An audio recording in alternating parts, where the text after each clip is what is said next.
alert, people! Red alert! Oh, come on, guys. It can't be all that bad. Who knows? Maybe it'll even be good. Deal with him. Maybe it will even be good? Were those not your exact words during Jurassic World? Oh, come on. A little optimism can go...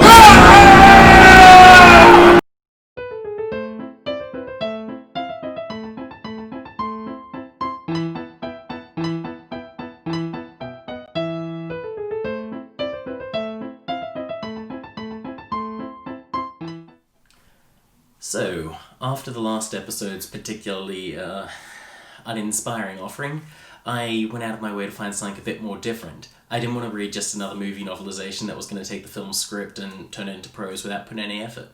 So I found this, Inside Out, Driven by Emotions, written by Elise Allen. This book was not at all what I was expecting when I first picked it up. I want to start by stating that I'm very aware that I'm not the book's intended target market, and that there is a language in it that occasionally leans more towards the childish side. That said, it did everything you want a film novelisation to do. It was a terrific read that let me look at one of my favourite Pixar films of all time from an entirely new perspective. Now, if you've already seen the film, you're not going to be all that surprised by the plot. A young girl named Riley moves to San Francisco. She has 5 emotions in her head that man a control console that makes up her personality. Sadness and joy are sucked away to her subconscious, and Riley struggles with this loss of 2 vital emotions. She tries to run away, but joy and sadness discover the reason why sadness exists, and they make their way back to the control room and manage to put Riley right again. The end.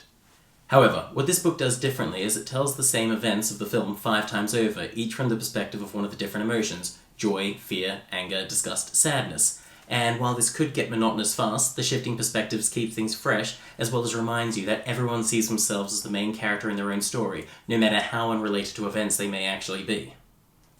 Now, I do need to point out that this format does have the drawback of losing out on Riley's perspective, as well as the hilarious scene at the dinner table, where we see the perspective of the parents' emotions. So while it might not be able to replace the film when telling the story, it works beautifully as a companion piece to the story, letting you relive it in a slightly different way.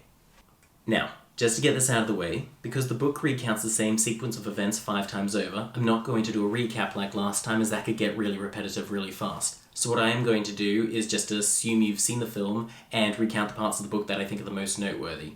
If it feels like I'm jumping over the place a bit, just remember that's how the book itself is presented. Now, let's get straight to what this book does well. The 5 protagonists are all fleshed out and given new life here. While Joy gets the biggest section, which makes sense as she's the main protagonist, they're all given their moments to shine, and each section offers new insight to each emotion. The section of the book that I found the most interesting was the section Fear. Now, of course he gets the over-the-top moments that he does in the film, like, "Ah! That meteor could kill us all!" However, in the book, Fear is also the only one of the 5 that seems to notice that Riley's parents are especially stressed. In the writing, Elise Allen seems to imply that fear is the emotion that observes best. Now, while Riley's parents' level of stress isn't a physical threat, it is still a source of distress, and Fear makes note of that. What's great about this is how it underlines that the emotions are never just one thing, and that they all serve more than a single purpose. Another great example of this is when the book suggests that anger's default state is actually one of calm. I know that sounds paradoxical, but the way it's presented indicates that he's happiest when everything is normal, and the rage comes from the deep-seated feeling of unfairness when that sense of calm is taken away. But if you think that's an interesting way of looking at anger, just wait until you see how Allen depicts joy. While there are hints of this in the film, the book goes all out in its depiction of Joy as a Stepford smiler. Until we reach the halfway point of her section, she comes across as this barely repressed ball of blazing fury that will burn through anything and anyone that gets between her and Riley. When sadness creates a blue core memory, Joy explodes with rage, demanding how anyone could ever want to keep such a filthy thing all the while fighting her fellow emotion for control. She's also in possession of one of the most selective memories I've ever seen in fiction. Remember that scene in the film where Joy takes credit for Sadness's idea to wake Riley up by interfering in her dreams? In the book, Joy genuinely thinks she came up with the idea herself, and Sadness's input just doesn't even register. What's so great about Allen emphasizing Joy's negative traits in this way is that it, A, further illustrates why sadness is needed, as Riley just cannot keep functioning as she is, and B, it gives Joy an even more dramatic character arc than the one she was given in the film. Of course, we can't talk about Joy's role in the story without talking about sadness. Without a shadow of a doubt, Sadness's section is easily the best part of the book, and the part that benefits the most from being told in this new medium. While in the film, even Sadness seems unsure of her proper function, her book counterpart knows exactly why she was there from the very beginning and only starts doubting herself after years of being gaslit by Joy into thinking that she's bad. Well, I've always loved Riley. When she was just 33 seconds old, I helped her cry. She needed to cry. She'd just popped into this world and it was so big and she was so small and she was cold and hungry and needed someone to bundle her up. So she cried. And she got what she needed.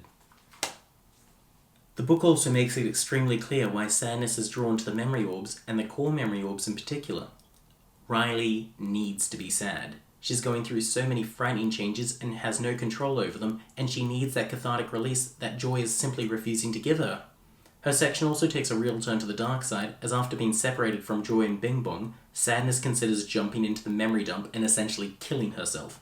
She's too scared to follow through though, and decides to lose herself in the long-term memory storage, where she believes that she can never hurt anyone ever again. Yeah, this children's novelization features a character on the verge of suicide because she believes that the world would be better off without her. Finally, in a nice touch, her section ends with the reveal that only Sadness knows what the mysterious puberty alarm is for, possibly because Joy made her read the manuals. However, she elects not to tell Joy, as she just doesn't have the heart to tell her otherwise.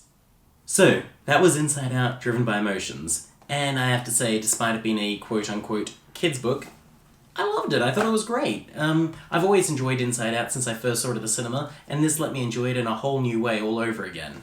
Elise Allen did a phenomenal job with this, and I'm going to give it a rating of actually elevates the source material. You know what? This book's given me a whole new outlook on movie novelizations. Maybe they aren't all crappy. Maybe I've been too harsh. Maybe I even need to change my show's name.